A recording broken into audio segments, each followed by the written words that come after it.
Okay, I'm going to have Kat help me show you about a German Martingale.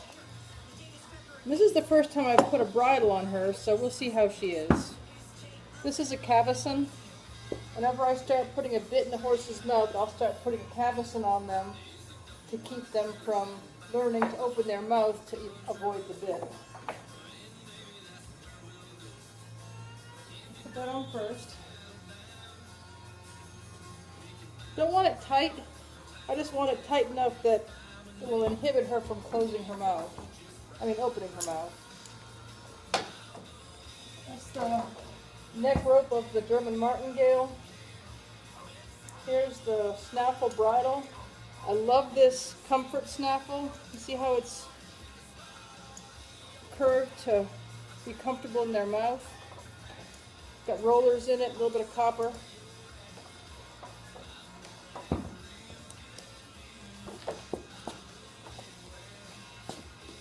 This is the first time I've ever even tried to put a bit in her mouth.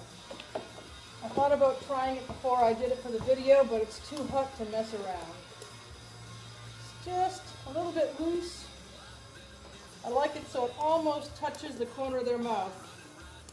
I know a lot of people who ride English in a snaffle all the time like it to be wrinkling their mouth. I don't. When I let the reins loose, I like the bit to not be interfering with their faces.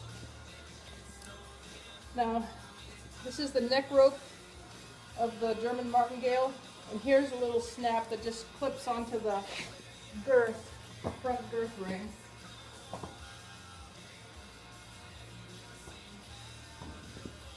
Now, here's the trick. These ropes come from the strap that goes between their legs. I know you can't see it very well, but it does. Comes up through the bit rings, above the reins, and the reins have these little D-ring snaps on them. Can you see? This snaps to the D-ring. There's 3 different rings on the reins. The shortest, the middle, and the tightest. And the longest, middle, and the tightest. I'm going to leave it on the longest. I don't want it to interfere with her much. I just want to start to teach her where to keep her head. The throat latch on the bridle. Put the other side up the same to the loosest one. Now here's the trick about a German Martingale. When her head is where it belongs, and I pull on the bit, the rein, the leather rein, is pulling directly on the bit, and there's no pulley effect. It's just as if this rope wasn't even here.